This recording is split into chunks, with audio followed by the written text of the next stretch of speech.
Guys, it's me, PeakyButter25 here, and today I have something that is highly in demand. I promised you for the last video or two. It is my Valravn review, and I'm completely digressing 2 entries in my reverse alphabetical rule, because this is a priority. I just feel like people need to know this information to kind of suit my goal a bit more, get some foresight advantage on Valravn, but if they want to know this stuff beforehand, what to prepare for. This ride is overall fantastic, and we'll get to why as we break down each element in the video. First up, the drop. It's a dive coaster. The selling point is in the drop. Hangs you over for like 5 seconds. And just sends you down a near vertical drop. It's not completely vertical, because I heard things that it kind of would be very tough to make a completely vertical drop. Because of like physics or something. And maybe the change of going from 90 to 0 would do damage to the riders. So it's about 89 degrees. But I digress. It's a fantastic experience, but I personally prefer wing over drops, such as X-Flight and Gatekeeper. Drops are fantastic there, inversions, hang time, a lot of things. And you can feel it on all roads in those, compared to this, where you can really only feel it in the front.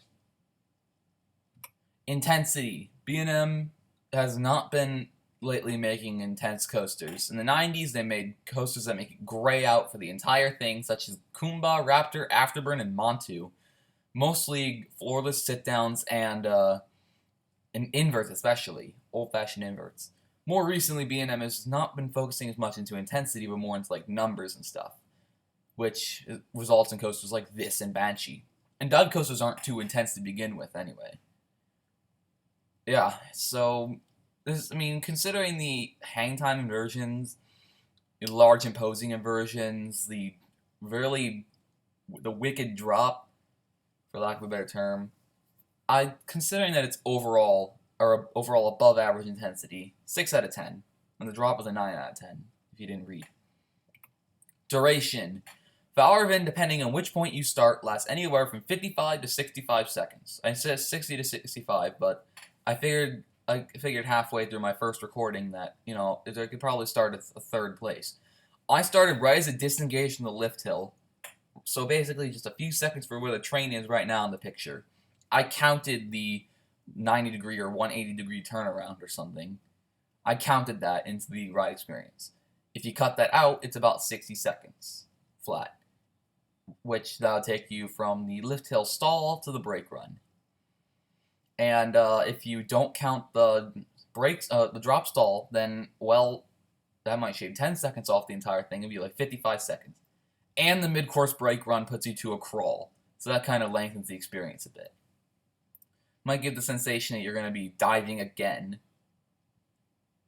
but you really don't. I mean, it's another pretty good drop, but still. So yeah. And smoothness, Valravn being built this year, brand new, smooth as it can be. Granted, I did notice a couple things were snappy. The left turn, the 180 degree left turn out of the station, and the dive loop were a bit snappy. So it prevents it from getting perfect, like probably Fury 325 would get. So Valravn, 9.5 out of 10 on smoothness. Just missing it because of a little bit of snap on some of the turns. Kind of whips you around a bit. Inversions. Valravn features 3 inversions, a massive Immelmann, dive loop, and 0 G-roll. The inversions are excellent, though the dive loop is a tad snappy. Kind of whips you to the left side as you go into the dive loop, contorting to the waves. The Immelmann is fantastic. The airtime is crazy. It's definitely one of the largest inversions I've ever been in. The 0 G-roll is a tad stalled, and if you're sitting on the left side of the train, you might get some head chopper with a support beam. I was sitting on the left side of the train, so I definitely felt that. I was sitting, I think, 2nd or 3rd way from the left. I think I was sitting in the 3rd seat on the left, so yeah. But I'm not going to go on all the fine details. I'm just covering all the raw stuff here. 7 out of 10 in the inversions. They're great, and they definitely do 3 inversions as a number justice, unlike Corkscrew. Airtime. Valravn features 1 airtime moment and 3 hangtime moments. The hangtime moments are in the first row if you're on the drop stall, the Immelmann has some good hangtime, and the 0 G-roll is pretty good. It's got some decent airtime because it's a bit stalled out because it kind of loses momentum as it goes in there. Because you know it's a big flat car. It's pretty heavy, and kind of you have to balance the weight. So, and there's a little bit of airtime present on the camelback hill. It's not ejector airtime. It's not like Maverick's airtime or Magnum's airtime.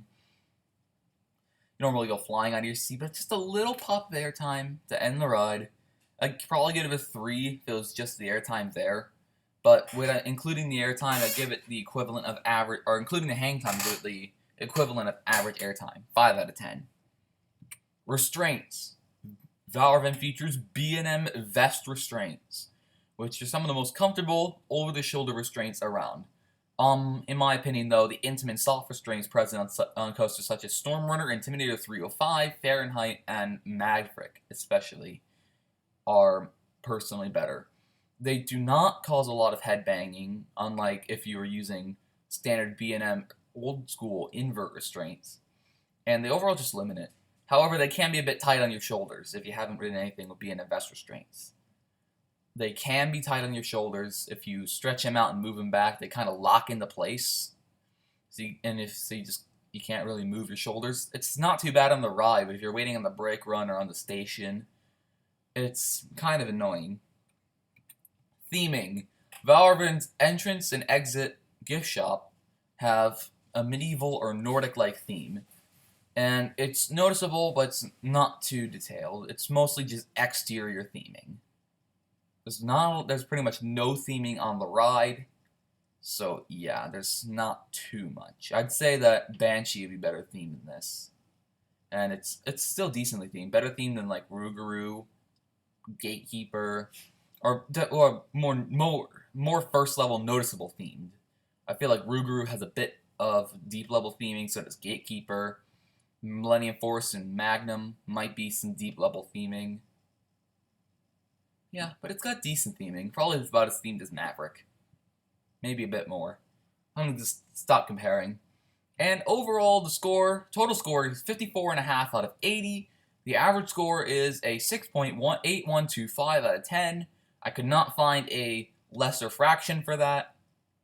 And my score is an 8.5, far more than the average. Solid edition overall. Unique drop, solid inversions, unique theme.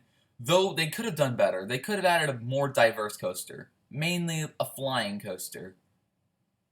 But it's a fine choice for them. Works for me. It works for them. It's a win. It's currently my 4th favorite coaster at the park. And is, in my opinion, the best of the disputed upper class of Cedar Point. The upper class includes Raptor, Valravn, Rougarou, Gatekeeper, Wicked Twister, and Magnum.